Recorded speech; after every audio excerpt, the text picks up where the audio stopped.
The Earth intercepts a lot of solar power, 173,000 terawatts. That's 10,000 times more power than the planet's population uses. So is it possible that one day the world could be completely reliant on solar energy? To answer that question, we first need to examine how solar panels convert solar energy to electrical energy. Solar panels are made up of smaller units called solar cells. The most common solar cells are made from silicon, a semiconductor that is the second most abundant element on Earth. In a solar cell, crystalline silicon is sandwiched between conductive layers. Each silicon atom is connected to its neighbors by 4 strong bonds, which keep the electrons in place so no current can flow. Here's the key. A silicon solar cell uses 2 different layers of silicon. An N-type silicon has extra electrons, and P-type silicon has extra spaces for electrons, called holes. Where the 2 types of silicon meet, electrons can wander across the p-n junction, leaving a positive charge on one side and creating negative charge on the other. You can think of light as the flow of tiny particles called photons shooting out from the sun. When one of these photons strikes the silicon cell with enough energy, it can knock an electron from its bond, leaving a hole. The negatively charged electron and location of the positively charged hole are now free to move around. But because of the electric field at the p-n junction, they'll only go one way. The electron is drawn to the N side, while the hole is drawn to the P side. The mobile electrons are collected by thin metal fingers at the top of the cell.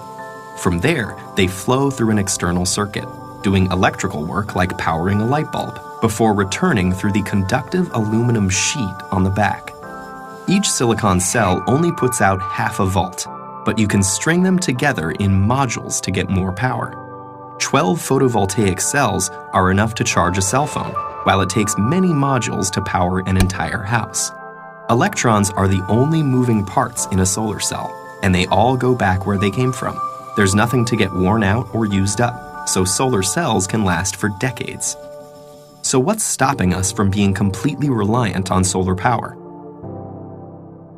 There are political factors at play, not to mention businesses that lobby to maintain the status quo. But for now, let's focus on the physical and logistical challenges. And the most obvious of those is that solar energy is unevenly distributed across the planet. Some areas are sunnier than others. It's also inconsistent.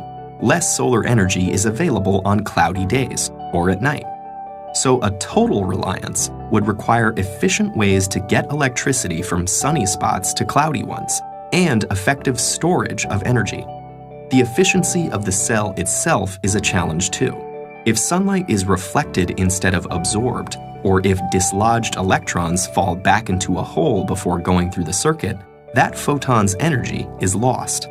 The most efficient solar cell yet still only converts 46% of the available sunlight to electricity, and most commercial systems are currently 15 to 20% efficient.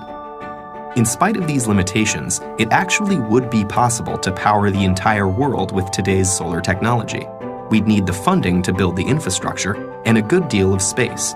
Estimates range from tens to hundreds of thousands of square miles.